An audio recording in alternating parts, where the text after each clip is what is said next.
Hello students, welcome to study IQ bank and SSC YouTube channel. दोस्तों, मेरा नाम है करण सरदाना और आज हम करने वाले हैं आर.एस. अग्रवाल जो क्वांट की बुक है उसके अंदर से एक बहुत ही इंपॉर्टेंट चैप्टर जिसमें से आपके एक या दो सवाल हर पेपर में आएंगे।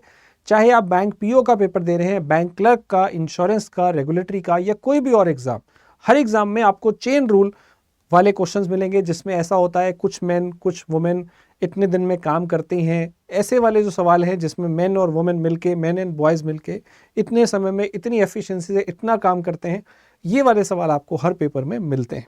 तो बेटा शुरू करते हैं। और स्टार्ट करने से पहले मैं आपको बता दूं कि हमारे यहाँ पे स्टडी आईक्यू प्लेटफॉर्म पे ऑफिसर मेगा पैक उपलब्ध है। बैंक एग्जाम के लिए ये बैच उपलब्ध है जिसमें आप एडमिशन ले सकते हैं। हमारा नया बैच जो है वो अगले 4 से 5 दिनों में शुरू होने वाला है, तो जल्दी से आप इसमें एडमिशन ले लीजिए। आपको एक कूपन कोड यूज करना है KS लाइव, जिससे आपको मैक्सिमम डिस्काउंट मिल जाएगा KS लाइव यूज करने से। और आपको ये कोर्स कितने का पड़ेगा? जस्ट 1764 का आफ्टर डिस्काउंट मिलेगा, यानी कि आप बैंक एग्जाम की तैयारी हमारे साथ कर सकते हैं 2000 रुपए से कम प्रिपरेशन में, कम प्राइस के अंदर। KS live coupon code use करना जिससे आपको ये डिस्काउंट प्राइस मिल जाएगा। इसमें बहुत सारी क्लासेस हैं, लाइव क्लासेस हैं, नोट्स हैं, टेस्ट है, हर चीज आपको यहाँ पे मिलेगी। तो जल्दी से जल्दी इसको बाय कर लो। और दोस्तों, यहाँ पे आप मुझसे भी जुड़ सकते हैं। टेलीग्राम चैनल है मेरा मैथ्स बाय करण सरदाना, इस पे भी आप क्लिक करके ज्वाइन कर सकते हैं। तो चलिए बेटा शुरू करते हैं हमारा आज का टॉपिक। तो स्टूडेंट, आज जो हम इसमें नया टॉपिक कर रहे हैं that is chain rule, right. Chain rule जो है एक बहुत इंपॉर्टेंट कॉन्सेप्ट है और बहुत सारे बच्चे इसमें गलती करते हैं। रेशो प्रपोर्शन का एक तरह से पार्ट है, कई सारे प्रपोर्शंस होते हैं, डायरेक्ट, इनडायरेक्ट, तो उसके ऊपर ये क्वेश्चंस है। आइए देखते हैं। तो सबसे पहले दो प्रपोर्शन होते हैं हमारे mainly, one is direct proportion, second is indirect और इनवर्स प्रपोर्शन। या तो चीजें डायरेक्टली रिलेटेड होती हैं या फिर चीजें इनवर्सली रिलेटेड होती हैं। डायरेक्ट रिलेशन का मतलब, अगर दो चीजें डायरेक्टली रिलेटेड है, इसका मतलब एक बढ़ेगा तो दूसरा भी बढ़ेगा, एक कम होगा दूसरा कम होगा, ये हो गया डायरेक्ट रिलेशन। अगर इनवर्स है, इनवर्स का मतलब है कि अगर एक बढ़ेगा तो दूसरा कम हो जाएगा, राइट। अगर एक कम होगा तो दूसरा बढ़ जाएगा, वो उल्टे हैं, राइट। डायरेक्ट का मतलब सीधे हैं, सीधे सीधे चलते हैं, एक जैसा चलेगा वैसे दूसरा चलेगा। इनवर्स का मतलब होता है उल्टा है, कि एक जो करेगा उसका तो दूसरा उल्टा ही करेगा। तो कुछ चीजें डायरेक्ट रिलेशन में होती है, कुछ चीजें इनवर्स रिलेशन में होती है, वहां पे बच्चे फंसते हैं और गलतियां करके आते हैं। आपने एग्जाम में क्वेश्चन देखे होंगे कि 10 मुर्गियां 10 दिन में 10 अंडे देती हैं, तो 20 मुर्गियां 20 दिन में कितने अंडे देंगी। 10 लोग 10 दिन में 10 चेयर बनाते हैं, तो 20 लोग 50 दिन में कितनी चेयर बनाएंगे। ऐसे सवाल में क्या रिलेशन है, डायरेक्ट है, इनवर्स है, बच्चे बिना सोचे कुछ भी आंसर दे देते हैं और आंसर गलत कर देते हैं। तो यहाँ आपको थोड़ा कंसेप्ट समझना पड़ेगा कि क्या रिलेशन है और उसको किस तरह से फॉर्मूले में फिट करना है, क्या करना होगा। आइए देखते हैं। तो सबसे पहले आज हम पढ़ेंगे डायरेक्ट प्रपोर्शन, अगली क्लास में हम पढ़ेंगे इनवर्स प्रपोर्शन। तो पहले आज जो हम पढ़ रहे हैं दैट इज डायरेक्ट प्रपोर्शन। इसको समझते हैं क्या होता है। जैसे मैंने आपको अभी समझाया कि डायरेक्ट प्रपोर्शन का मतलब है, डायरेक्ट प्रपोर्शन का मतलब है सीधा सीधा संबंध है किसी दो चीजों के अंदर। अगर मैं कोई दो चीज बोल दूं x और y और उनमें डायरेक्ट रिलेशन है, तो ये सिंबल होता है नॉर्मली डायरेक्ट रिलेशन का, ये अल्फा वाला, right. x is directly proportional to y, अगर ये आ जाए तो इसका मतलब है कि वो सीधा डायरेक्ट रिलेशन है। अभी क्या बताया मैंने कि अगर x बढ़ेगा तो y भी बढ़ेगा, अगर x कम होगा तो y भी कम होगा। क्या आप मुझे बता सकते हैं ऐसे कोई दो नंबर, दो चीजें, दो आइटम जिनके बीच में डायरेक्ट रिलेशन हो, एक बढ़े तो दूसरा भी बढ़े, एक कम हो तो दूसरा भी कम हो। आइए देखते हैं। ऐसे बहुत सारे एग्जांपल होते हैं हमारे पास। जैसे हम बोल सकते हैं men and work, men and work, यहां पे भी इन्होंने एग्जांपल दिया हुआ है, work done is related to directly proportional with number of men. तो अगर ज्यादा मेन होंगे तो ज्यादा काम होगा। ऑब्वियसली अगर आपके पास मेन पावर ज्यादा है, लोग ज्यादा है, तो ज्यादा काम कर सकते हैं। अगर बंदे ही कम हैं, लोग ही कम हैं, तो काम कब होगा? ये हो गया डायरेक्ट रिलेशन। अगर एक बढ़ेगा तो दूसरा बढ़ेगा, अगर एक कम होगा तो दूसरा भी कम होगा। चेक कर सकते हैं आप। अगर बंदे डबल कर देंगे तो काम डबल होगा, बंदे आधे कर देंगे तो काम भी आधा होगा। ऑब्वियसली ऐसे और भी कई रिलेशन होते हैं, जैसे टाइम एंड वर्क। अगर समय ज्यादा मिल जाता है तो काम भी ज्यादा हो सकता है, टाइम कम मिला तो काम कम होगा। ये डायरेक्ट रिलेशन हो गया, राइट।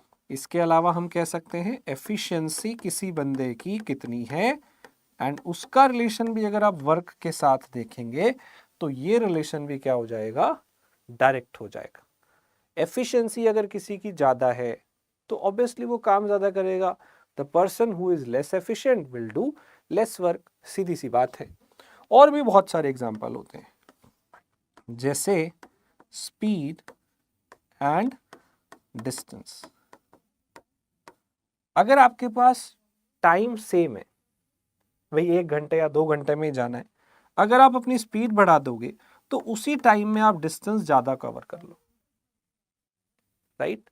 स्पीड बढ़ाएंगे तो डिस्टेंस बढ़ेगा, ज्यादा कवर कर सकते हैं। अगर स्पीड कम करेंगे, स्लो चलेंगे, तो फिर कम ही चलेंगे ना। तो ऐसे बहुत सारे हमारी लाइफ में एग्जाम्पल होते हैं जो कि डायरेक्ट रिलेटेड होते हैं। एक और है cost of the things and number of things, number of articles. जितने ज्यादा आर्टिकल लाओगे उतनी ज्यादा कॉस्ट होगी, कम आर्टिकल लेके आओगे तो कम कॉस्ट होगी। यहां पे भी इन्होंने एग्जांपल दिया हुआ ये वाला, cost is directly proportional to number of article. ज्यादा आर्टिकल ज्यादा कॉस्ट, कम आर्टिकल कम कॉस्ट।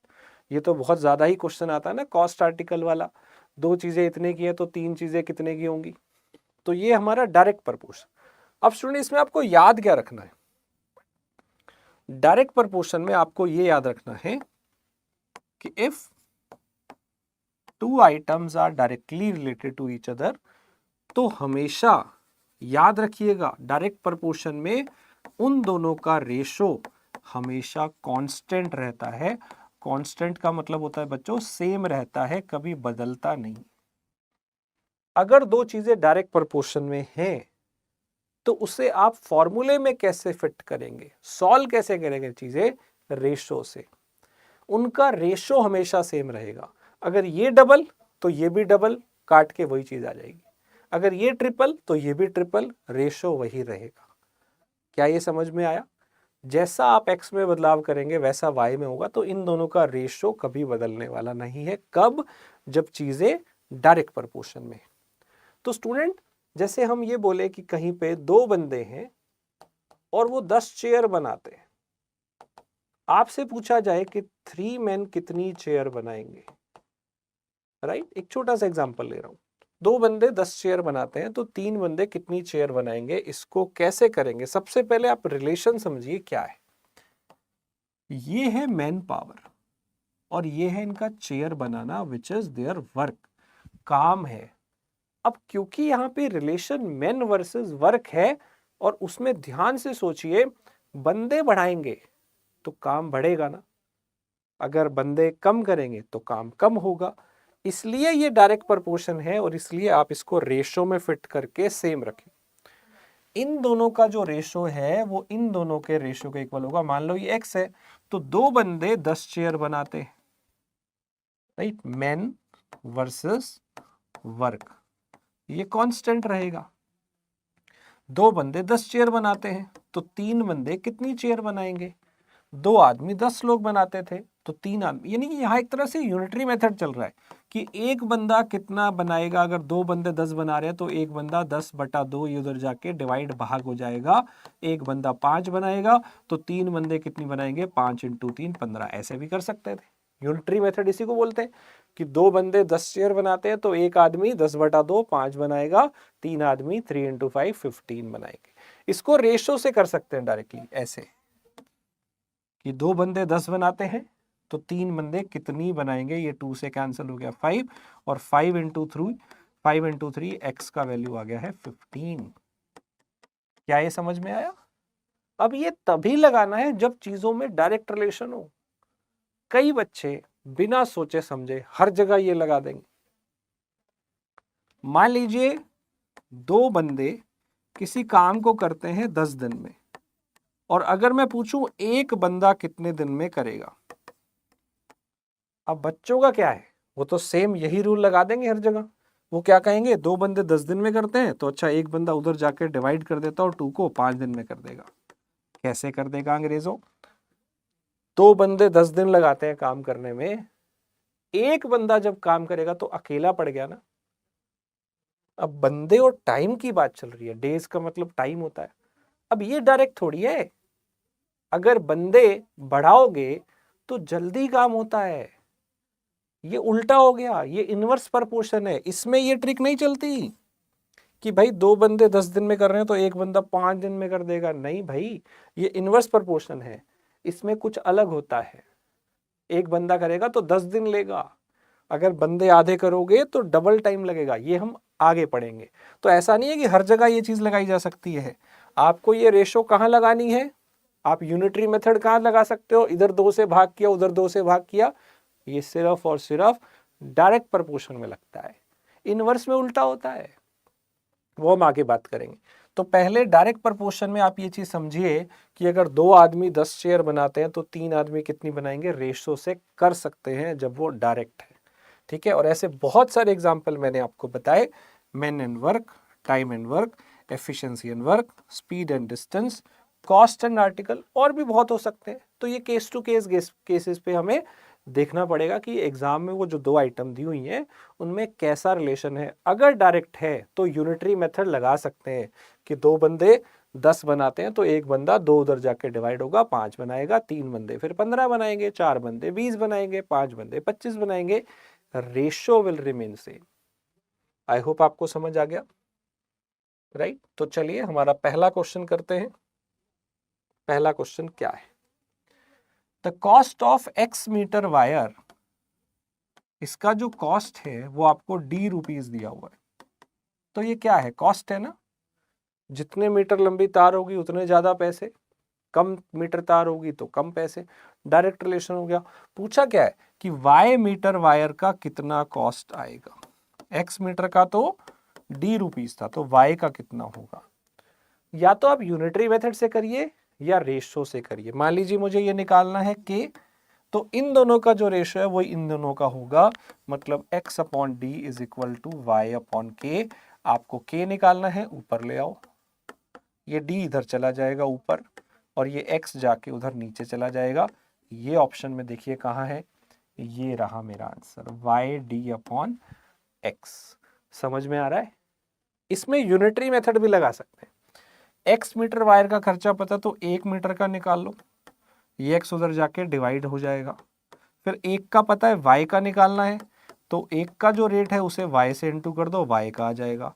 यूनिटरी मेथड यही चीज है, रेशो भी यही चीज है, सेम चीज है। ये कहाँ लगता है, जहाँ डायरेक्ट प्रपोर्शन हो। कैसे पता चला डायरेक्ट है, भाई जितना सामान है उसकी कॉस्ट का डायरेक्ट संबंध है। जितना सामान होगा उतनी कॉस्ट पड़ेगी, कम सामान होगा कम कॉस्ट होगी, ज्यादा सामान होगा ज्यादा कॉस्ट होगी। ये कहलाता है डायरेक्ट प्रपोर्शन। चलिए अगला क्वेश्चन ट्राई करिए।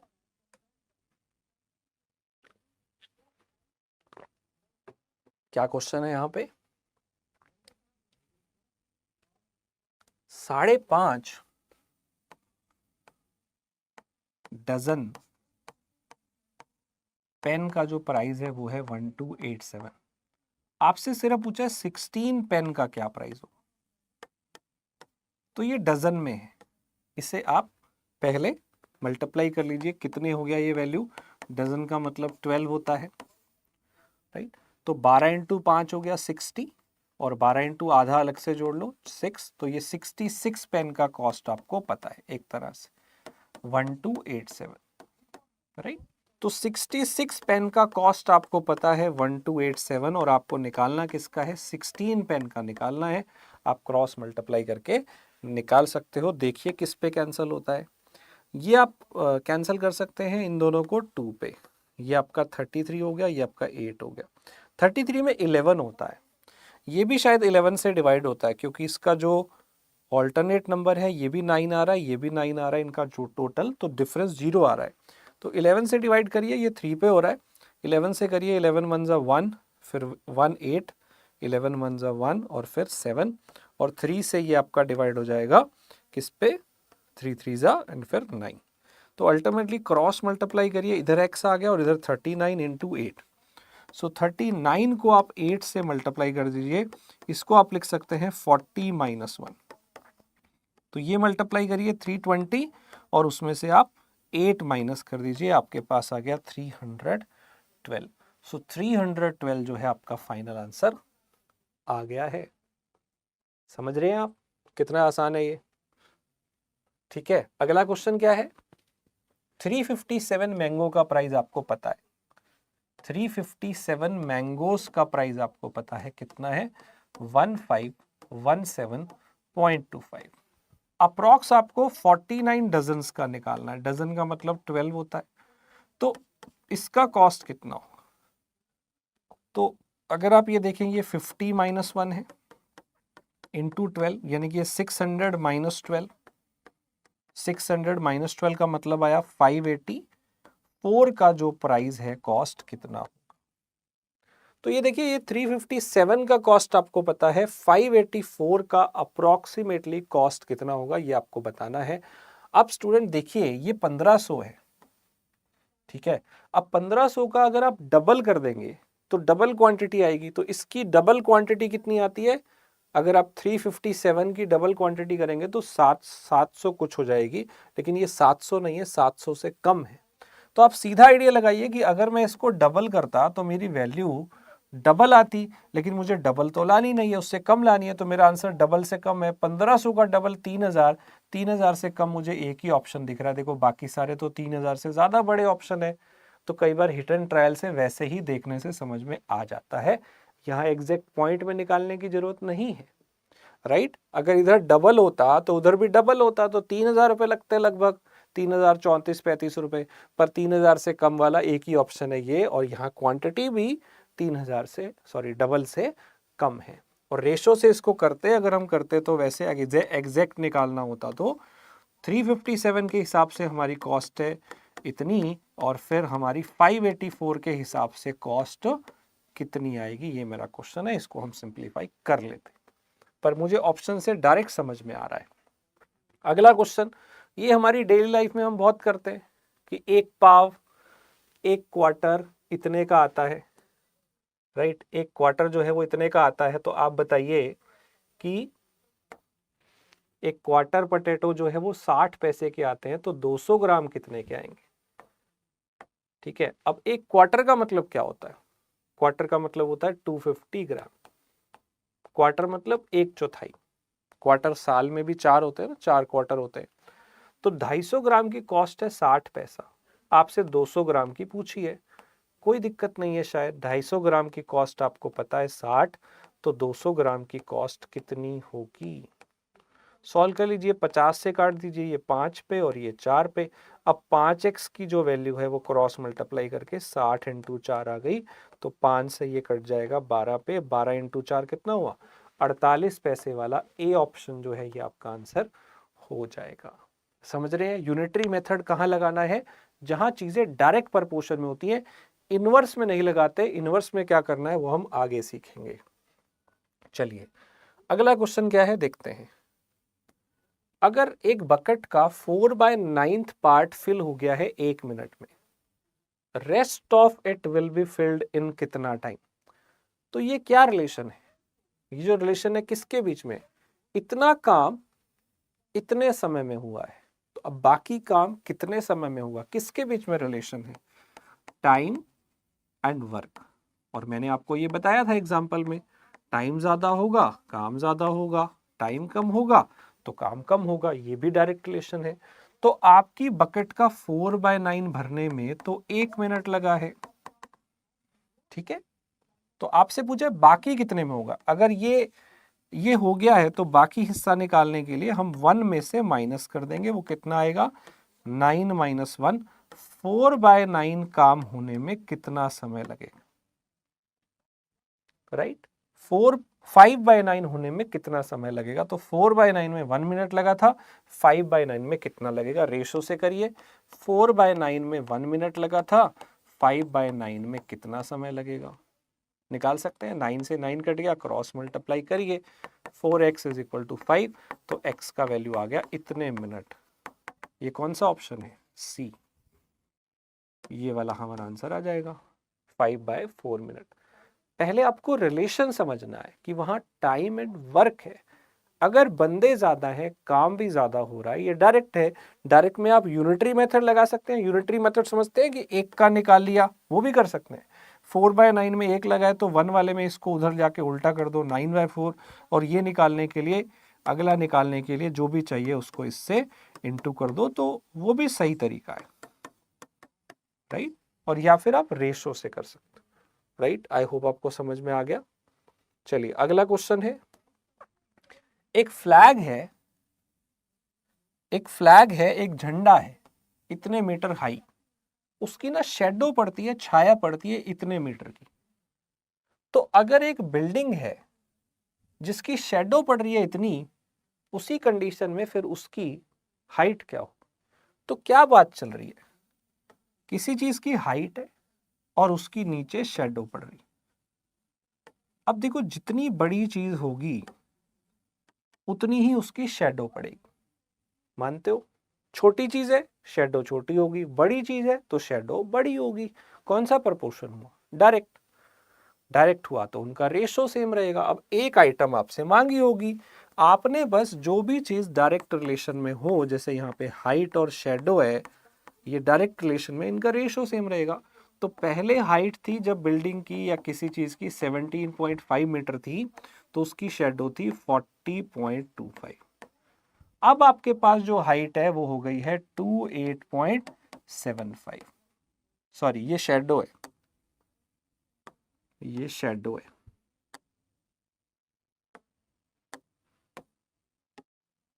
सॉरी, तो ये हो गया 20। आपको हाइट निकालनी है और नीचे आपके पास आ रहा है 28.75 शेडो। इसको आपने सॉल्व करना है।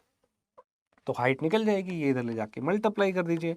17.5 इंटू 28.75 अपॉन 40.25। समझ आया? ऐसा करते हैं, इनके पॉइंट्स हटाते हैं, नीचे जीरो लगाते हैं, इसे सिंप्लीफाई करते हैं। ये 17.5 जो होता है ये 35 का हाफ है, ऐसा लिख सकते हैं, राइट। ये 28.75 है, मतलब 3/4 है। इसे सॉल्व करेंगे, 112 और 3, ये 115/4 है। और ये 40.25 का मतलब क्या है? 0.25 का मतलब 1/4 है। तो ये सॉल्व करो, 161/4 है, 4 ऊपर चला गया, तो 4 से 4 आपका कट गया, ठीक है। अब इसमें कुछ कैंसल होता है, देखिए तो क्या कैंसल हो रहा है? कुछ हो रहा है? ये जो होता है 161 और ये 35, शायद ये कैंसल हो सकते हैं 5 पे। ये 7 पे चला जाएगा, नहीं 7 से कैंसिल हो जाएगा, 5 पे ये कैंसिल हो जाएगा, और ये भी 7 से कैंसिल हो जाएगा 23 पे। 23 से ये कैंसिल हो जाएगा 5 पे। तो 5 इंटू 5 25/2, क्या 12.5 दिख रहा है मुझे? यस, ये बी वाला मेरा आंसर हो जाएगा 12.5। 5 इंटू 5 बचा अपॉन 2। तो ये क्वेश्चन क्या था, किसके ऊपर बेस्ड था? हाइट और शेडो पे। अच्छा, ये तो मुझे दिख रहा है कि हाइट बढ़ेगी तो शेडो बढ़ेगी। कई बार क्वेश्चन में लिखा होता है डायरेक्टली कि वो डायरेक्ट प्रोपोर्शन में है। जैसे मान लीजिए आपके पास क्वेश्चन ये आ जाए, क्वेश्चन में ही दिया हो कि एक बंदे की height under root directly proportional है, मान लीजिए square root of weight of the person. एक बंदे की हाइट किसके डायरेक्ट प्रोपोर्शन है? मान लीजिए क्वेश्चन में दिया हुआ है कि वेट के रूट के प्रोपोर्शनल है, तो उनका रेशियो सेम रहेगा। अब क्वेश्चन क्या होगा कि जब बंदे का वेट मान लीजिए 49 kg था, तब उसकी हाइट जो थी वो 6 फीट थी। और जब उस बंदे का वेट हो जाएगा लेट्स से 64 kg, तो फिर उसकी हाइट क्या होगी? अब आपको दिया हुआ है ना, ये डायरेक्ट रिलेशन में है। अब हमें थोड़ी पता है कि हाइट और वेट में डायरेक्ट रिलेशन होता है, वो तो हमें नहीं पता। लेकिन यहाँ दिया हुआ है कि ये डायरेक्ट रिलेशन है, तो आपको रेशो सेम रखना है। किस चीज का? अच्छा, जो सिंबल दिया हुआ है वो ध्यान रखना है। जैसे यहाँ पे अगर आप देखें तो वेट का अंडर रूट दिया हुआ है, तो आप भी जब आप रेशो रखेंगे तो वेट का अंडर रूट रखेंगे, राइट। हाइट कितनी थी पहले केस में? 6 थी, जब वेट कितना था? 49 था। ये था हमारा पहला केस, जब वेट 49 तो हाइट 6। मैंने रूट क्यों लगाया? क्योंकि रूट यहाँ दिया है। अगर यहाँ स्क्वायर दिया होता हम स्क्वायर लगाते, क्यूब दिया होता हम क्यूब लगाते, क्योंकि उन्हीं का ही रिलेशन है तो उनका रेशो सेम रखेंगे। और एक आइटम आपसे मांगी होगी, अब क्या हाइट होगी जब उसका रूट 64 होगा? तो याद रखना है डायरेक्ट प्रोपोर्शन में रेशो सेम रहता है। यहां से आंसर निकलेगा 6/7 इज इक्वल टू h/8। ये परफेक्ट स्क्वायर है, तो क्रॉस मल्टीप्लाई करिए, 8 इंटू 6 48/7, इतने फीट मेरा आंसर हो जाएगा। कभी इंच में बदलना हो तो आपको पता होगा 1 फीट में 12 इंच होते हैं, चेंज भी करना पड़ सकता है। समझ आया? चलिए अगला क्वेश्चन देखते हैं। 2 मीटर 60 सेंटीमीटर क्लोथ के लिए जो रिक्वायरमेंट है वो एक शर्ट के लिए रिक्वायरमेंट रहती है। तो एक शर्ट के लिए आपको कितना मीटर कपड़ा चाहिए? 2 मीटर 60 सेंटीमीटर। इसे अगर मैं पॉइंट्स में लिखूं तो 2.6 हो गया। आपको 7 शर्ट का चाहिए तो इंटू 7 कर देंगे, बस एक का इतना है तो 7 के लिए इंटू 7 कर देंगे। कितना आएगा? 18.2, यानी कि ये बी वाला 18 मीटर 20 सेंटीमीटर। 18 मीटर 20 सेंटीमीटर, क्योंकि 1 मीटर में 100 सेंटीमीटर होते हैं। तो ये हम डायरेक्टली क्यों कर रहे हैं? क्योंकि ये डायरेक्ट प्रोपोर्शन है, जितना सामान उतना खर्चा, राइट। तो अगर एक का इतना है, 7 का निकालने के लिए 7 से गुणा करेंगे, सीधी सी बात है। ऐसे ही आप मुझे ये निकाल के बताइएगा क्या आंसर आएगा इसका, खुद बताइएगा। 4 डजन पेपर का कॉस्ट है 24 रुपए। The cost of 1 score of paper is,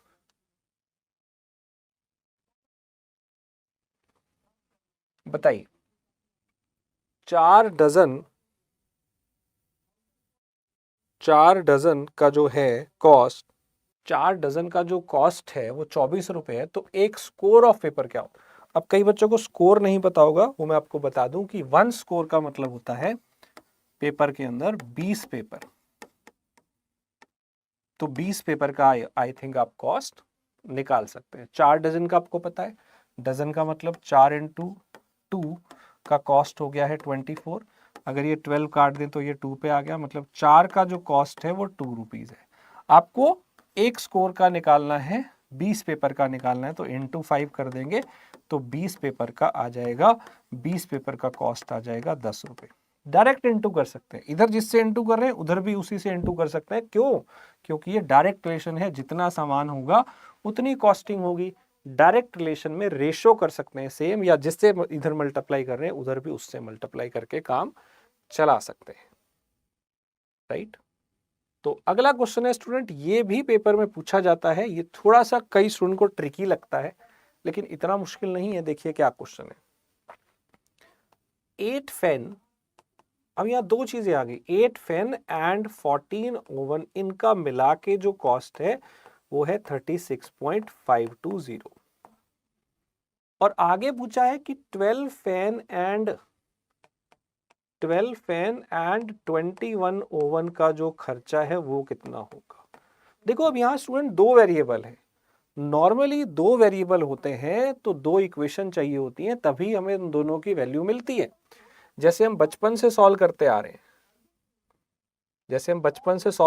हैं, मान लीजिए कि 2x + 3y is equal to 10 रुपए, 4x + 7y is equal to मान लो 12 रुपए। ये दो इक्वेशन सॉल्व करते हैं तभी हमें x मिलता है, y मिलता है।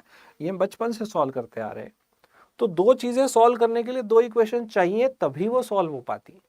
तो कई बच्चों को क्या लगता है कि ये एक इक्वेशन दी और फिर अगली मांग ली जिसमें दो चीजें हैं तो हम इसका आंसर लगा दें, कैन नॉट बी डिटरमाइंड, शायद नहीं बता सकते। ऐसा लगेगा बच्चों को कि हम आंसर नहीं बता सकते। तो वैसे तो देखो बात जायज है कि यहाँ दो वेरिएबल हैं। अगर एक फैन और एक ओवन की कॉस्ट निकलेगी तभी तो आप इतने सारों की कॉस्ट निकाल सकते हो, दोनों की निकलेगी तभी निकाल सकते हो। तो लॉजिकली तो ये लगता है कि ये आंसर होना चाहिए, पर कभी कभी हम आंसर निकाल पाते हैं। कब? जब ये जो नंबर दिए गए हैं ये इसका कोई डायरेक्ट मल्टीपल हो, राइट, डायरेक्ट मल्टीपल हो। जैसे 2 आइटम 10 रुपए की है, 4 आइटम कितने की होगी? आप डबल कर रहे हो ना, तो इधर भी डबल करोगे। 2 आइटम का रेट पता है तो 4 का कितना होगा? डबल ही तो करना है, एक कांस्टेंट नंबर से ही तो मल्टीप्लाई करना है, कर लो। तो अगर इन दोनों को यहां सेम नंबर से मल्टीप्लाई किया जा रहा हो तो आप डायरेक्टली उसी कॉस्ट को यहां मल्टीप्लाई कर सकते हैं। ध्यान से देखिए 12/8 कितना आता है? 12/8, 4 पे काटिए 3/2, 1.5 आ गया। ये भी 1.5 आ रहा है, तो ये 1.5 गुना हो रहा है। ये पूरी वैल्यू इस इक्वेशन का 1.5 गुना है, तो क्या हम 1.5 गुना इस चीज का 1.5 गुने का कॉस्ट नहीं निकाल सकते? निकाल सकते।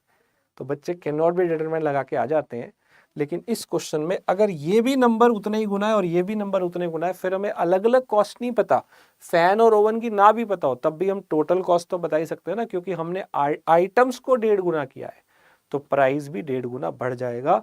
तो बस इसको 1.5 से इंटू कर देंगे। 36.520 को 1.5 से इंटू करिए, तो 36 इंटू 1 36, और इसका आधा भी लेंगे 1854 वाला मेरा आंसर होगा। 54 वाला मुझे ये दिख रहा है। आई होप समझ में आया।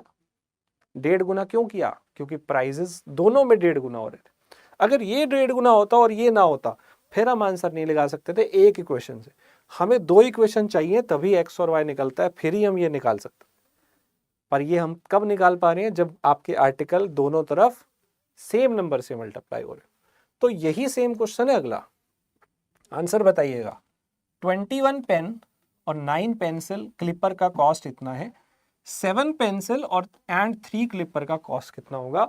बिल्कुल सेम पिछले वाला ये क्वेश्चन है। This is for you. Answer बताइएगा कमेंट में। हम बात करेंगे इनवर्स प्रपोर्शन की। पहले वाले पार्ट में हमने डायरेक्ट प्रपोर्शन की बात की थी, अभी है इनडायरेक्ट या फिर इनवर्स प्रपोर्शन। तो ये बेसिकली उल्टा होता है। अगर एक चीज बढ़ेगी तो दूसरी कम हो जाएगी, अगर एक बढ़ेगा तो दूसरा कम हो जाएगा, और एक कम होगा तो दूसरा बढ़ जाएगा, उल्टा होता है। तो ऐसे कौन कौन से एग्जाम्पल होते हैं स्टूडेंट जो कि इनवर्स प्रपोर्शन होते हैं? यहां पे आप देखेंगे एक एग्जाम्पल इन्होंने दिया भी है, टाइम एंड स्पीड।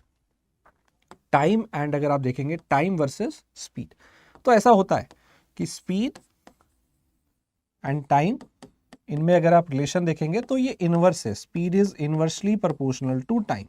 अगर आप स्पीड बढ़ाएंगे टाइम कम हो जाएगा, अगर आप स्पीड कम करेंगे तो टाइम उल्टा ज्यादा हो जाएगा। ऐसे बहुत सारे एग्जांपल होते हैं, जैसे price and consumption. Price and consumption, अगर प्राइस बढ़ेगा तो कंजम्पशन जो है वो हमारी क्वांटिटी जो है वो हमारी कम हो जाती है, अगर प्राइस कम होगा तो क्वांटिटी बढ़ जाती है, आप सामान ज्यादा ला सकते हो। ऐसे बहुत सारे और एग्जांपल होते हैं, जैसे man and time. Man power ज्यादा होगी तो टाइम कम लगेगा। स्पीड एंड टाइम अभी बताया आपको, स्पीड एंड टाइम, राइट। ऐसे ही आप कह सकते हो एफिशिएंसी एंड टाइम, ये भी इनवर्स है। एफिशिएंसी एंड टाइम, जिसकी एफिशिएंसी ज्यादा होगी वो टाइम कम लेगा। तो ये सारे अगर आप देखो तो ये सारे इनवर्स प्रपोर्शन है। ऐसे और भी बहुत सारे एग्जांपल होते हैं, एक बढ़ेगा तो दूसरा उल्टा कम हो जाएगा। अब इसमें क्या होता है स्टूडेंट, हम यूनिटरी मेथड नहीं लगा सकते। जैसे अगर 2 बंदे किसी काम को 10 दिन में करते हैं, तो यहां पे बात किसकी चल रही है? मैन वर्सेस टाइम, ठीक है। तो 2 बंदे 10 दिन में काम कर सकते हैं। अगर मैं आपसे पूछूं कि एक बंदा कितने दिन में करेगा, तो कई बच्चे क्या करते हैं, इधर 2 से डिवाइड हो रहा है तो उधर भी 2 से डिवाइड कर देते हैं, या 2 को इधर लाके डिवाइड कर देते हैं और 5 आंसर लगाते हैं। अब ये हो जाएगा गलत। यूनिटरी मेथड नहीं लगा सकते, रेशो से नहीं कर सकते इस बार, क्योंकि अब बात बदल गई है। चीजें डायरेक्ट प्रपोर्शन में नहीं है, चीजें इनवर्स प्रपोर्शन में। अगर मैन पावर बढ़ेगा तो टाइम कम होगा, पर यहां तो बंदे कम हो रहे हैं तो फिर टाइम कम थोड़ी होगा, टाइम तो बढ़ेगा, इसलिए टाइम लगेगा इसका डबल। डबल लगेगा तो आंसर हो जाएगा 20। एक बंदा उस काम को कितने दिन में कर लेगा? 20 डेज में। क्योंकि बंदे आधे हो रहे हैं तो टाइम डबल होगा। अगर इधर डिवाइड हो रहा है तो उधर मल्टीप्लाई होगा, तो क्या चीज देखने को मिल रही है इसमें, जब इनवर्स प्रपोर्शन होता है तो देखो क्या होगा, जो मल्टीप्लाई इन दोनों की है वही इन दोनों की आएगी। इसका सही जवाब है कि एक बंदा अब दुगना टाइम लेगा तो 20 दिन में करेगा। तो 2 बंदे 10 दिन में करते थे, एक बंदा 20 दिन में कर रहा है। इन दोनों केसेस में क्या कॉमन चीज है कि दोनों की मल्टीप्लाई सेम है। इधर भी इनकी गुणा 20 आ रही है, इधर भी इनकी गुणा सेम आ रही है, 20 आ रही है। तो कहने का मतलब हमें यहां पे ये ध्यान रखना है कि जो आपके पास इनवर्स प्रपोर्शन में होते हैं, let's say if x is inversely proportional to y, तो आपको इसमें याद क्या रखना है, आपको याद रखना है कि उस केस में उनकी मल्टीप्लाई सेम रहती है। याद है मैंने आपको डायरेक्ट में क्या बोला था कल वाले में, पिछले वाले पार्ट में, कि जब डायरेक्ट प्रपोर्शन होता है तब आपका रेशो सेम रहता है। लास्ट वाले में हमने ये डिस्कस किया था ना कि x is directly proportional to y है, तो यहां पे हम उनका रेशो सेम रखते हैं, जब इनवर्स होता है तो उनका प्रोडक्ट सेम रखते हैं। तो याद रखना, इस पे अभी हम क्वेश्चन करेंगे बहुत सारे।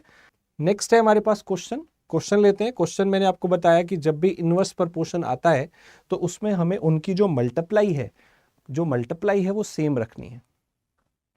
सो यहां पे अगर मैं बोलूं क्या है, 56 मैन काम कर रहे हैं 24 डेज में, 42 मैन कितने डेज में करेंगे? किसकी बात चल रही है? Man versus time, man versus time. So m1t1 is equal to m2t2 हम यहां पे पुट कर दें, राइट। मैन और टाइम का प्रोडक्ट सेम रहेगा क्योंकि ये दोनों इनवर्स हैं, इनवर्स प्रोपोर्शन में उनका मल्टीप्लाई सेम रहेगा। तो 56 मैन जब काम कर रहे थे तो कितने डेज में कर रहे थे? 24 डेज में कर रहे थे। 42 मैन कितने टाइम में काम करेंगे ये आपको निकालना है। बस आप इसको सॉल्व कर लीजिए, इसको सॉल्व करेंगे तो आंसर आ जाएगा। 14 पे कट कर दीजिए ये 3 पे, और ये 4 पे, 3 से कट कर दीजिए 8 पे। सो 8 इंटू 4 जो है आपका 32 डेज आपका आंसर आ जाएगा, जो मुझे ऑप्शन नंबर बी दिख रहा है। तो समझ में आया स्टूडेंट, आपको यहाँ पे करना क्या था? आपको सिर्फ ये करना था कि इनका जो प्रोडक्ट है उसे आपने सेम पुट करना था। क्यों? क्योंकि ये इनवर्स है, बंदे और टाइम की बात चल रही है, वो इनवर्स होते हैं। अगला क्वेश्चन बिल्कुल सेम है, फिर से मैन वर्सेस टाइम है। 30 बंदे उस काम को करते हैं 16 दिन में। आपसे पूछा है कितने लोग काम करेंगे वही काम 20 दिन में? कर सकते हैं कि नहीं? मैन और टाइम जब भी आएगा याद रख लेना कि वो इनवर्स होता है और इनवर्स में उनका मल्टीप्लाई सेम रहता है। जब भी कोई चीज इनवर्स आ जाए उनका मल्टीप्लाई सेम रहता है। तो एक केस आपसे पूछा जाएगा, निकाल लेना। 0 से 0 कट गया और 2 से ये 8 पे कट गया, 8 3 आपका आंसर आ गया 24। ये बी वाला आपका आंसर आ गया है, राइट। कितना आसान है। अगला क्वेश्चन देखते हैं। कुछ लोगों ने एक काम 10 दिन में किया, बट 5 करना था उनको 10 डेज में, बट 5 जो थे ना वो आए नहीं काम पे, तो इसलिए काम करने में 12 दिन लग गए। तो ओरिजिनली बंदे कितने थे? तो मान लेते हैं जो ओरिजिनल बंदे थे वो x थे, उनको बोला गया कि आपको 10 दिन में काम करना है, लेकिन इन्होंने क्या किया, 12 दिन 5 बंदे इसमें से कम आए, तो फिर अब जो डेज लगे वो 12 लगे। पहले x बंदे थे 10 दिन में करते थे, अब 5 एब्सेंट है तो 12 दिन लग रहे हैं, बस यहाँ से x आ जाएगा। और मल्टीप्लाई क्यों कर रहे हैं? क्योंकि ये मैन और टाइम है जो कि इनवर्स होता है, और इनवर्स में मल्टीप्लाई ही सेम रखते हैं। तो यहाँ से अगर आप 2x की वैल्यू देखोगे, सो 2x की जो वैल्यू है वो कितनी आ रही है? अगर आप देखो 60 आ रही है, तो यहाँ से x का जो वैल्यू आपको मिल रहा है वो कितना मिल रहा है? 30 मिल रहा है। सी आपका आंसर आ जाएगा, राइट। Next question. एक व्हील के 6 कॉग्स हैं और वो लार्जर व्हील है 14 कॉग के साथ। मतलब दो वहां पे अलग अलग टाइप के कॉग्स हैं। मतलब एक व्हील है जिसके कॉग्स मतलब टीथ समझ लो, तो ये 6 हैं, इसके साथ ना एक बड़े वाला व्हील अटैच है, जिसके जो व्हील्स हैं, जिसके जो कॉग्स हैं वो 14 है। वो होता नहीं है चक्रियां सी चल रही होती है, आपने जूस की मशीन में देखा होगा, वो घूम रही होती है मोटर्स। तो वो इसके 6 हैं, इसके 14 है। अब जो छोटे वाला है, स्मॉलर जो व्हील है, इसके जो आपके रेवोल्यूशन लग रहे हैं वो 21 लग रहे हैं। तो बड़े वाले के कितने लगेंगे? अब टीथ और रेवोल्यूशन में क्या रिजल्ट है?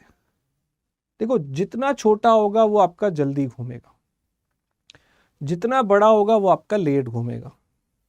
तो उल्टा हो गया ना, जितना बड़ा है राइट। उसके अंदर अगर आप इसमें रिलेशन देखोगे तो क्या हो जाएगा, इनवर्स।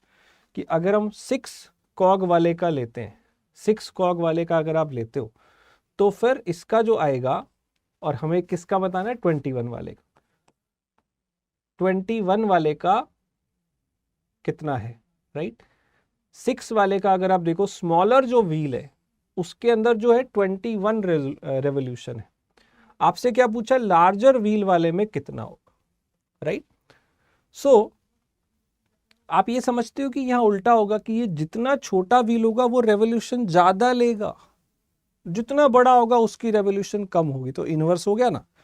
तो यहां पे 6 वाला जो है वो क्या है, छोटा है, ठीक है, और उसके अंदर कितनी रेवोल्यूशन है, 21। और दूसरा जो है वो बड़े वाला जो है, बड़े वाला जो व्हील है वो है 14 वाला, उसके अंदर रेजोल्यूशन कितनी लगेंगी रेवोल्यूशन, ये आपको बताना है। तो इसको सॉल्व कर लो। 7 से कट कर लिया 2, 7 से कट कर लिया 3, 2 से ये कट कर लिया 3, तो 3 इंटू 3 आपका आंसर आ जाएगा 9। ये बी ऑप्शन आपका आंसर आ गया है, राइट। क्यों किया ऐसा, क्योंकि बात किसकी चल रही है, टीथ, मतलब व्हील कितना बड़ा है और रेवोल्यूशन। अब छोटा व्हील है तो जल्दी घूमेगा, राइट, बड़ा व्हील है तो लेट घूमेगा, तो ये इनवर्स प्रपोर्शन हो गया, इसलिए इनकी मल्टीप्लाई सेम रखेंगे। अगला क्वेश्चन है, यहां पे अगर हम देखें 120 मैन या 200 बच्चों के लिए आपके पास जो खाना है, राइट, यहां पे जो खाना है वो 120 मैन के लिए है या फिर राशन है 200 बच्चों के लिए, ठीक है, ये दोनों सेम है एक तरह से, इनके लिए आपके पास राशन है। क्वेश्चन क्या है कि अगर 150 बच्चे खाना खा लेते हैं तो कितने मैन के लिए राशन बचेगा। देखो 200 बच्चों के लिए है, अगर 150 चिल्ड्रन खा लेते हैं तो फिर आप कहोगे कि 50 चिल्ड्रन के लिए खाना बचा है, मतलब एक तरह से 1/4 बचा है, 1/4 बचा है। तो सीधी सी बात है, मैन के लिए भी 1/4 मैन के लिए खाना बचे होगा, राइट। तो आप ये डायरेक्ट ही कर सकते हो कि 30 डेज के लिए यहाँ पे बचेगा, क्योंकि यहाँ पे 150 बंदों के लिए खाना खत्म हो गया, तो फिर 50 बच्चों के लिए बचा, और 50 बच्चे जो है इसका 1/4 है, तो फिर ये और ये दोनों सेम ही तो थे, तो इसका भी 1/4 दिन के लिए खाना बचा होगा। कितने बंदों के लिए खाना बचा होगा, यही पूछा है, तो 30 मैन के लिए खाना बचा होगा। अब स्टूडेंट ये देखिए, ये बड़ा इंपॉर्टेंट क्वेश्चन है कि 12 man can do a job in 30 days but working 8 hours a day. 8 घंटे रोज काम करते हैं, तो ये घंटे भी आ गया, दिन भी आ गया। तो मैंने आपको रिलेशन क्या बताया कि मैन इनटू टाइम जो है वो कांस्टेंट रहता है। अब टाइम चाहे डेज में हो, चाहे मिनट्स में हो, चाहे सेकंड्स में हो, 2-3 यूनिट दे रखी है, वो मल्टीप्लाई कर लो। जैसे डेज और आवर्स हैं वो इकट्ठे कर लो मल्टीप्लाई, सेकंड है तो सेकंड में ले लो, उस पर क्या फर्क पड़ेगा। तो टाइम आपके 2-2, 3-3 हो सकते हैं, जैसे यहाँ 2-2 टाइम दिए हुए हैं, इतने डेज इतने घंटे, तो हम इसे इकट्ठा करके लिख लेंगे। क्या लिखेंगे, 12 मैन 30 डेज में काम करते हैं और वो 8 आवर्स काम करते हैं, तो ये मल्टीप्लाई कर लिया उसको बस। पूछा क्या है कि 18 मैन 4 आवर्स काम करके कितने डेज में काम करेंगे, तो MDH कांस्टेंट रहेगा, राइट। MDH मसाले वाला नहीं है, मैन डेज आवर्स, ये टाइम ही है, टाइम को ही 2 यूनिट में ब्रेक कर रखा है। यहां से D आ जाएगा। सो 4 से ये आपका कैंसिल हो गया 2 से ये कैंसिल हो गया 9, और ये आपका हो गया 360, और वहाँ है 9 से ये कैंसिल करो तो आपका आंसर आ गया है 40। बड़े आराम से आपका आंसर आ जाए। समझ में आ गया दोस्तों, चलिए। सो अगला क्वेश्चन है, ये क्वेश्चन मैं आपको टाइम एंड वर्क में करा चुका हूँ, टाइम एंड वर्क चैप्टर देख लीजिएगा, उसमें मैं क्वेश्चन करा चुका हूँ, तो दोबारा नहीं करा रहा हूँ। इसकी ट्रिक बताई थी और वाले केस की, वीडियो देख लेना, लास्ट पार्ट वही था शायद। सो मुझे इसका आंसर बताना क्या आएगा, देखते हैं किस किस को याद है। ये भी और वाला है, इसका आंसर भी आपने वहां से देखना है पहले, और वाला शॉर्टकट टाइम एंड वर्क के अंदर जाके देखना है, और इसका आंसर मुझे बताना क्या आएगा। चलिए अगला क्वेश्चन देखते हैं। ये अभी जो हमने क्वेश्चन किया वैसा वाला है। 5% can prepare an admission list in 8 days working 7 hours a day। तो मैन टाइम मल्टीप्लाई होता है, टाइम आपका डेज और आवर्स में हो सकता है। क्वेश्चन क्या है कि 2 लोग अगर 4 दिन लगाएं तो कितने आवर्स में वो काम खत्म कर सकते हैं। इसको सॉल्व कर लीजिए, 4 2 8 से 8 कैंसिल। अब मल्टीप्लाई क्यों कर रहे हैं बच्चों, ये समझो, क्योंकि ये इनवर्स है। अगर बंदे ज़्यादा है तो टाइम कम लगेगा, इनवर्स में आपकी मल्टीप्लाई सेम होती है, राइट। क्या इसका आंसर क्यों नहीं आ रहा है? 5% 8 डेज में 7 आवर लेते हैं, 2% काम करना है 4 डेज में, तो कितना टाइम लगेगा? तो 4 2 8 से 8 कैंसिल हो रहा है, तो मेरे हिसाब से 35 होना चाहिए। तो मे बी यहाँ नन ऑफ दीज ऑप्शन दिया होगा, नन ऑफ दीज 35 आवर्स होना चाहिए। कुछ गड़बड़ लग रही है क्योंकि 35 आवर्स होते तो है नहीं दिन में, और कुछ मिस तो नहीं किया हमने, लग तो नहीं रहा है। 5% 8 डेज में 7 आवर्स में काम करते हैं, तो 2 लोग नहीं, मैंने गलत पढ़ा, सॉरी। इफ 2% ज्वाइन देम, तो यहाँ 2 लोग नहीं है, तभी आंसर गलत आ रहा है। यहाँ पे अब लोग जो है वो 7 हो गए, 5 तो पहले थे, अब 2 और आ गए, तो 7 से 7 कट गया, 4 से ये 2 कट गया, तो ये आपका 5 2 10 आवर्स आएगा। अभी ठीक है, तो वो ध्यान से पढ़ना भी, 5 पहले थे, अब 2 लोग नहीं है, अब 2 ज्यादा हैं, तो इसलिए वो 7 हो जाएगा, राइट। अगला क्वेश्चन, इसका आंसर कमेंट में बताइए। इतने पंप इतने दिन में खाली कर सकते हैं 8 घंटे काम करते हुए। सेम क्वेश्चन है, बस यहाँ बंदों की जगह पंप लिखा हुआ है, ये काम कर रहे हैं, तो वही मैन की तरह ही आप काउंट करो। और ये पूछा है 196 5 घंटे काम करें तो कितने दिन में काम हो जाएगा, आंसर बताइएगा, राइट स्टूडेंट। अगला क्वेश्चन क्या है, 30 लेबर 7 घंटे में 18 दिन में एक काम करते हैं। If the labour work for 6 hours, 30 दिन में काम करना है, तो नंबर ऑफ लेबर कितने लगेंगे? सेम क्वेश्चन है, राइट। 30 से 30 कैंसिल हो गया, 6 से ये 3 पे कैंसिल हो गया। ये सारे क्वेश्चन देखो कि आप इसमें जो फंडा है वो क्या है, मैन और टाइम का है, जो कि इनवर्स होते हैं, तो उनका जो प्रोडक्ट है वो सेम रहेगा, राइट। तो चलिए बढ़ते हैं हमारे चेन रूल के कॉन्सेप्ट पे। पहले मैंने आपको डायरेक्ट प्रपोर्शन कराया था, फिर मैंने आपको इनडायरेक्ट प्रपोर्शन कराया था, आज हम मिक्स करते हैं, ठीक है। तो डायरेक्ट प्रपोर्शन में मैंने आपको क्या बताया, डायरेक्ट प्रपोर्शन में कि 2 चीजों का रेशो सेम रहता है, राइट, रेशो सेम रहता है। इनडायरेक्ट प्रपोर्शन में क्या बताया कि अगर 2 चीजें इनडायरेक्ट प्रपोर्शन में है तो उनका प्रोडक्ट सेम रहता है, यही फर्क होता है। डायरेक्ट में रेशो सेम है, इनडायरेक्ट में प्रोडक्ट सेम। तो अब दोनों चीजें भी एक साथ आ सकती हैं, आपने वही यूज करना है। डायरेक्ट रेशो होगा, डायरेक्ट होगा तो रेशो में लिखेंगे, इनडायरेक्ट होगा तो मल्टीप्लाई में लिखेंगे। अब हम एक फॉर्मूला बनाते हैं। अगर मैं बात करूं मेन एंड टाइम की, इसमें क्या रिलेशन दिख रहा है मुझे, इनवर्स, क्योंकि बंदे ज्यादा करो तो टाइम कम लगता है, इनवर्स में इनका मल्टीप्लाई सेम रहता है, तो इनका मल्टीप्लाई हमेशा सेम रहेगा, मेन इनटू टाइम। अगर मैं टाइम और एफिशिएंसी की बात करूं, इनमें क्या रिलेशन है, एफिशिएंसी बढ़ेगी तो टाइम कम लगेगा, एफिशिएंट कम हो गए अगर आप तो टाइम ज्यादा लगेगा, उल्टा इनवर्स प्रपोर्शन हो गया। और इनवर्स में मल्टीप्लाई सेम रहता है, राइट। एंड अगर मैं अब वर्क की बात करूं, मेन एंड वर्क, अगर बंदे ज्यादा होंगे तो काम ज्यादा करेंगे, ये डायरेक्ट प्रपोर्शन। टाइम ज्यादा होगा तो काम ज्यादा हो, डायरेक्ट प्रपोर्शन। एफिशिएंसी ज्यादा होगी तो वर्क ज्यादा हो, डायरेक्ट प्रपोर्शन है। और डायरेक्ट में मल्टीप्लाई में नहीं रखना होता, रेशो में रखना होता है। और ये फॉर्मूला बन गया, ये है असली चेन रूल का शॉर्टकट फॉर्मूला। एग्जाम में आपको मिनिमम 1 से 2 क्वेश्चन इस पे मिलेंगे ही मिलेंगे, कोई सा भी एग्जाम अगर आप दे रहे हो, ऐसा हो ही नहीं सकता कि इस पे क्वेश्चन ना आए।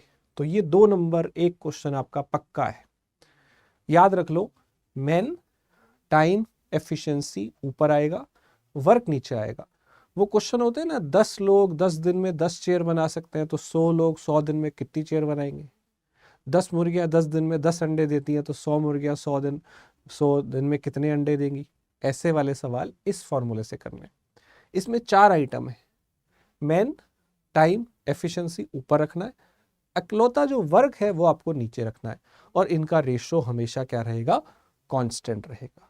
आई होप आपको समझ में आ गया है, ठीक है।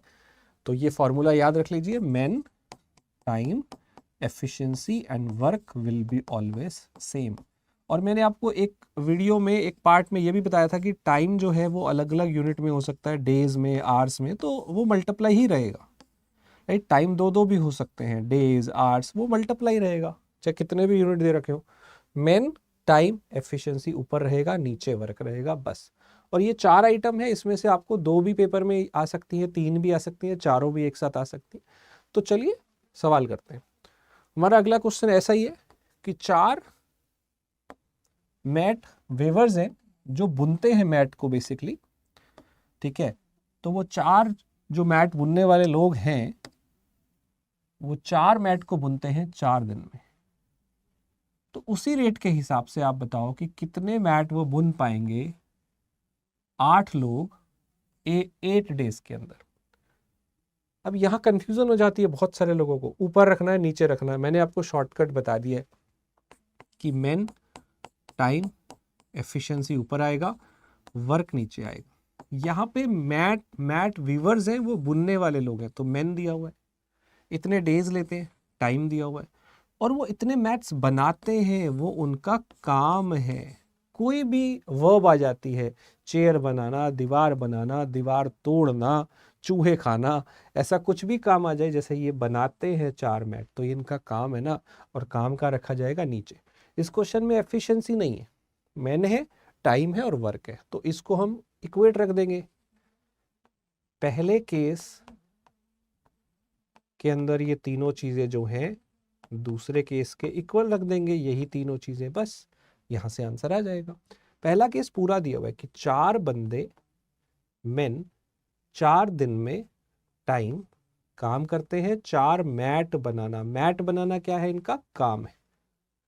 अब आपसे पूछा क्या है, कितने बंदे काम कर रहे हैं, अब 8%, कितना टाइम लेंगे, 8 डेज, कितना काम करेंगे, वर्क निकालना है, how many mats they would make. तो आप इसको देखिए, ये 4 से 4 कैंसिल, 4 से ये आपका 8 2 पे कैंसिल, 2 इंटू 8 आ गया 16, और यहाँ क्रॉस मल्टीप्लाई करिए, x का वैल्यू आ गया है 16। सो 16 जो है मेरा आंसर आ जाएगा इस सवाल का। समझ में आई कहानी कि नहीं आई? ये है हमारा शॉर्टकट फॉर्मूला। सेम सवाल आगे वाला, 7 मेड 7 मॉप्स क्लीन करती हैं, 7 maids with 7 mops 7 floor clean करती हैं in 7 hours, right? So how long would it take 3 maids to mop 3 floors with 3 mops? इसका आंसर आप ट्राई करिए, मुझे बताइएगा क्या आना चाहिए। लेट्स सी आप में से कितने इसका आंसर दे पाते, राइट? ट्राई करिएगा। अगला क्वेश्चन करते हैं। अब यहां पे क्या दिया हुआ है, 6 लोग काम करते हैं, 8 घंटे काम करते हैं, और वो इतने रुपए पर वीक कमाते हैं। अब ये उनको टोटल वेजेस मिल रहा है। अब ये देखना पड़ेगा, ये नई चीज है कि ये हम कहाँ रखें फॉर्मूले में। देखो मैंने आपको बताया मैन और टाइम इसमें आ रहा है, वो तो ऊपर रहेगा। अब आप देखो कि जो टोटल वेजेस है ये कहाँ आना चाहिए। देखो जितने ज्यादा बंदे होंगे उतना ज्यादा उनको वेतन देना पड़ेगा, डायरेक्ट प्रपोर्शन हो गया। इसलिए आपका टोटल वेज अगर कहीं पे आ जाता है कितने पैसे मिल रहे हैं, वो भी नीचे आएगा। जैसे वर्क नीचे आता था, ऐसे वेजेस भी अगर आ जाता है टोटल वेजेस, तो वो भी नीचे रखना है। तो पहला केस ये है कि 6 बंदे 8 घंटे काम करके कितने रुपए कमा लेते हैं पर वीक, 8400। पूछा क्या है कि 9 बंदे अगर 6 घंटे काम करेंगे तो कितने पैसे कमाएंगे। बस इसे आपने सिंप्लीफाई करना है।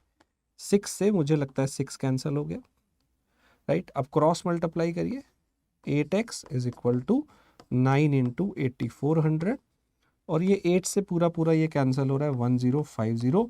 इसको 9 से मल्टीप्लाई करिए, 9450 आ रहा है। ये मुझे बी ऑप्शन मिल रहा है। समझ रहे?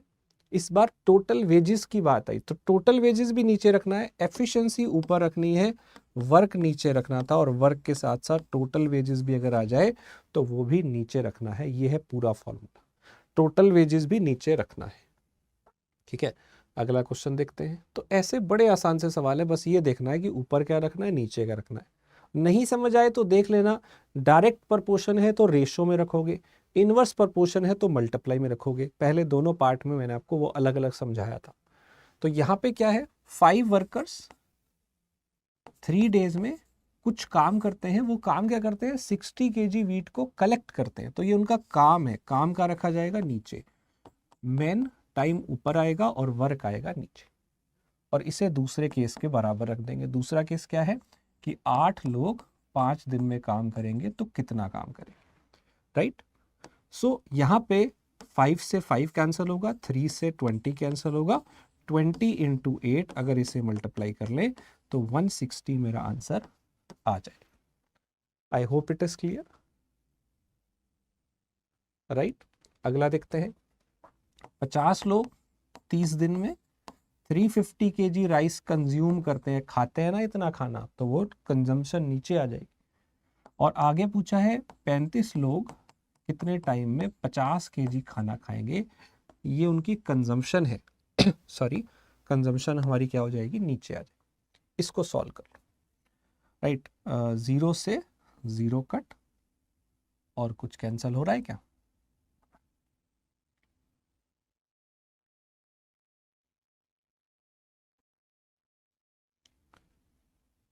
क्या कैंसिल हो रहा है यहाँ पे, 30 से, एक मिनट फिर से रिलेशन देखते हैं यहाँ पे क्या होगा। 50 लोग 50 लोग जो हैं वो 350 kg राइस खाते हैं। तो ये समझ में आ रहा है कि जितने ज़्यादा लोग होंगे वो उतना ज़्यादा खाना खाएंगे, तो डायरेक्ट ही लग रहा है, तो नीचे ही आएगा। इसे सॉल्व करते हैं, 50 इंटू 30 अब डिवाइड बाय 350, राइट। और इधर आ रहा है 35 पीपल कितने टाइम में खाएंगे और कंज्यूम करेंगे 50 kg। तो इसे सॉल्व कर लेते हैं, ये 50 ऊपर चला गया, 5 इंटू 30 इंटू 50 अपॉन में 35 इंटू 35, ये मेरा आंसर आ जाएगा। तो अगर हम इसे सॉल्व करें तो ये आंसर फ्रैक्शन में आ रहा है, कुछ गड़बड़ लग रही है। एक बार फिर से सोचते हैं, क्या ये जो कंजम्पशन है ये डायरेक्ट प्रोपोर्शन में आ रही है, ऐसा तो नहीं है कि इन्वर्स में आएगी। फिर से सोच लीजिए, अगर कंजम्पशन की बात हो रही है कि जैसे एक एग्जांपल लें कि अगर दो लोग कंज्यूम कर रहे हैं 1 kg इन 1 डे, तो आपको क्या लगता है एक पीपल जो है वो कितना, एक बंदा होगा वो कितना कंज्यूम करेगा फिर 1 डे में। तो मेरे हिसाब से अगर 2 लोग 1 किलो कंज्यूम करते हैं तो एक आदमी आधा ही करेगा। 2 लोग मिलके एक कंज्यूम करते हैं 1 किलो तो एक आदमी आधा करेगा। तो ये डायरेक्ट प्रोपोर्शन है, अगर इधर आधा हो रहा है तो इधर आधा हो रहा है।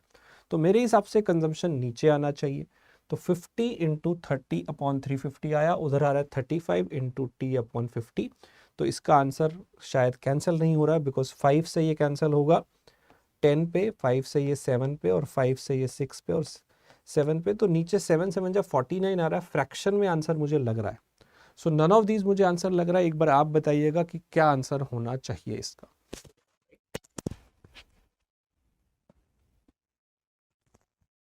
सो चलिए अगला क्वेश्चन देखते हैं।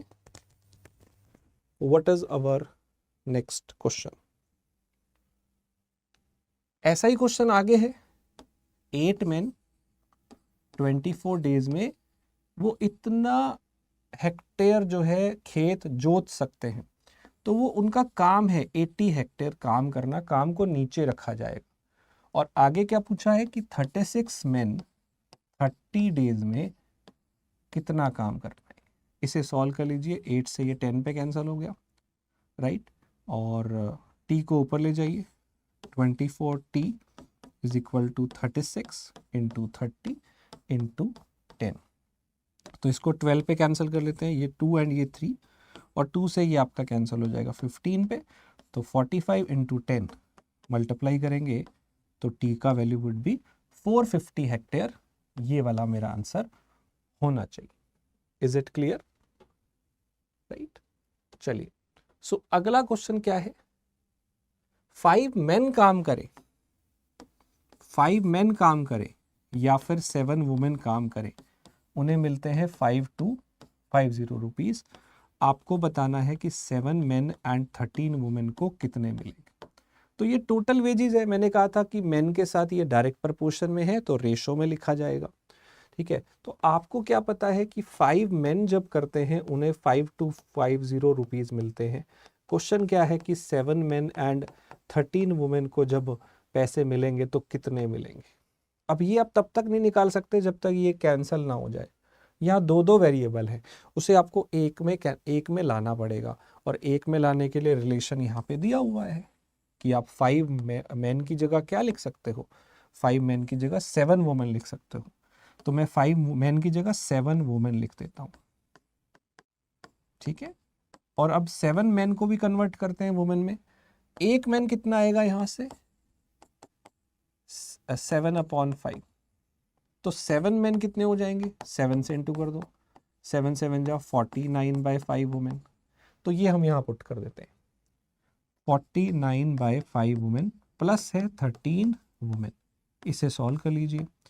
इसका आप एलसीएम लेंगे, तो 5 आएगा।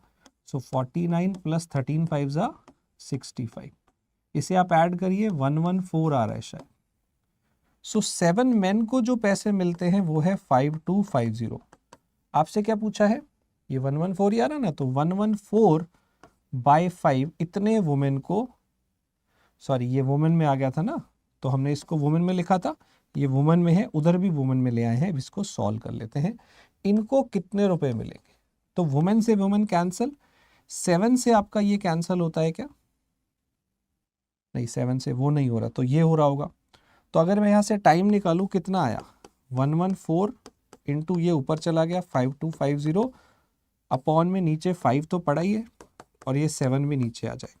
अब कैंसिल करिए, 5 से ये कैंसिल करिए 1050 पे, 7 से ये कैंसिल करिए 150 पे। तो 114 इंटू 150 करना है। अब इसे शॉर्ट में कैसे करूं, 150 का मतलब है 100 इंटू 150 का मतलब है 100 प्लस 50, तो इसे 100 से मल्टीप्लाई करना आसान है, और इसको 50 से करना है मतलब इसका आधा ही करना है। तो इसका आधा कर लीजिए, अब कितना होगा 5700, शायद ये होगा। अब ऐड कर लीजिए 17100। कुछ दिख रहा है सब, बिल्कुल दिख रहा है। तो ये जो डी ऑप्शन है ये मेरा आंसर आ जाएगा। समझ में आया। तो जब भी वेजेस की बात आए वो नीचे रखना है, मैन टाइम एफिशिएंसी ऊपर आएगा, वर्क और वेजेस नीचे आएगा। ठीक है, अगला क्वेश्चन, इतने लोग इतने दिन में इतनी चेयर बनाते हैं, तो 12 कारपेंटर 24 डेज में 6 घंटे में 460 चेयर बनाते हैं। ये मैन है और ये दोनों टाइम का यूनिट है, डेज और आवर्स, और ये है वर्क, राइट। अब क्वेश्चन क्या है कि 18 लोग 36 दिन में 8 घंटे रोज काम करके कितना काम करेंगे ना, वर्क हमें निकालना है, वर्क W मान लेते हैं उसको, तो निकल जाएगा। सॉल्व करिए, क्या कैंसिल हो रहा है, 6 से कैंसिल हो रहा है ये 3 पे, 3 से ये कैंसिल हो रहा है 12 4 पे, 4 से ये कैंसिल हो रहा है 9 पे, 3 से ये कैंसिल हो रहा है 8 पे, और 3 से ये कैंसिल हो रहा है 3 पे, 8 से ये 8 पूरा कैंसिल है, तो यहाँ कुछ नहीं बचा, यहाँ पे 3 बचा। तो क्रॉस मल्टीप्लाई करिए, वर्क आ गया 3 इंटू क्रॉस मल्टीप्लाई करिए 460, तो ये आपके पास आ जाएगा 1380। ये मुझे डी ऑप्शन फिर से दिख रहा है। समझ आया क्या किया हमने, मैन टाइम की 2 यूनिट है, डेज में भी है और घंटे में भी है, बस, राइट। सो इस क्वेश्चन का आंसर आप बताइए, बहुत आसान है। 5 स्पाइडर 5 फ्लाइज को पकड़ सकते हैं 5 मिनट्स में, तो कितनी flies can 100 spider catch in 100 minute. तो 100 मिनट में 100 स्पाइडर्स पकड़नी है, राइट। तो कितना लगेगा, हाउ मेनी फ्लाइज, कितनी फ्लाइज जो है वो पकड़ सकते हैं 100 स्पाइडर 100 मिनट। 5 पकड़ते हैं 5 मिनट, तो 100 स्पाइडर को 100 मिनट में कितने जो है फ्लाइज वो पकड़ लेंगे, राइट। अगला क्वेश्चन देखिए, इसका आंसर आप बताइएगा। सो 20 मैन है जो 20 डेज में 1/3 काम कर लेते हैं। तो कई बार ऐसे दिया होता है फ्रैक्शन में 1/3, काम तो काम ही है, नीचे लिख दो 1/3। अब कितने बंदे ज्यादा लगे, मान लेते हैं 20 से x ज्यादा लगे, कि काम 25 और दिनों में हो जाए, 25 दिनों में हो जाए। कौन सा काम? Remaining work. अगर ये 1/3 है तो बाकी बचा 2/3, 1/3 काम हो गया, इसे 1 में से घटाइए, बाकी बचा 2/3, इसको सॉल्व कर लो। ये आपका 3 से 3 कट हो गया, 5 से ये 4 पे कैंसिल और ये 5 पे कैंसिल, 5 से ये 4 पे कैंसिल, तो 4 इंटू 4 16, 16 इंटू 2 हो गया 32। यहां से आपको बड़े आराम से x का वैल्यू मिल जाएगा which is 12। I hope it is clear, right. तो स्टूडेंट ये अगला क्वेश्चन है। क्वेश्चन क्या है? x बंदे x घंटे में x यूनिट काम करते हैं, काम नीचे आएगा, और x डेज लगते हैं। ये मैन है, ये डेज और आवर्स है, और ये वर्क है। वैसा ही क्वेश्चन पूछा है, y बंदे y घंटे में y दिन में कितना वर्क करेंगे, ये निकालना। निकल जाएगा।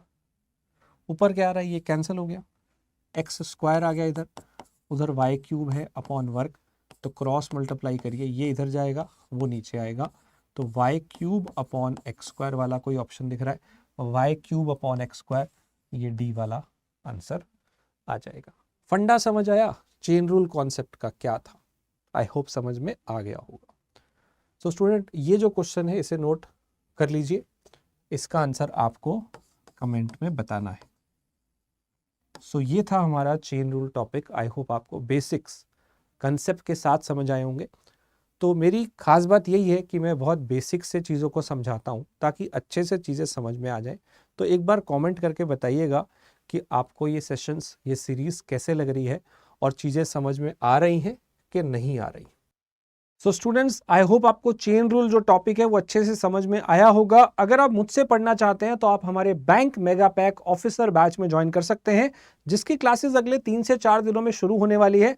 आपको एक कूपन कोड यूज करना है KS लाइव, जिसके बाद आपको ये बैच बहुत ही कम प्राइस में मिलेगा, 1764 के प्राइस में मिलेगा after discount. KS live coupon code लगाना, इसमें live classes, notes, mock test, material, हर क्लास का रिकॉर्डिंग, हर क्लास के नोट्स, ये सारी चीजें उपलब्ध हैं। और ये इतना बड़ा डिस्काउंट आपको मिल जाएगा KS लाइव कूपन कोड लगाने से। तो अगर आप पढ़ना चाहते हैं मुझसे और यहाँ के बेहतरीन टीचर से, तो जल्दी से हमारे बैच में जुड़ जाइए, पढ़ते रहिए। फिर मिलेंगे अगले वीडियो में। Thank you. और हाँ, मुझे भी सब्सक्राइब कर लेना। टेलीग्राम चैनल है मेरा, maths by Karan Sardana. Thank you.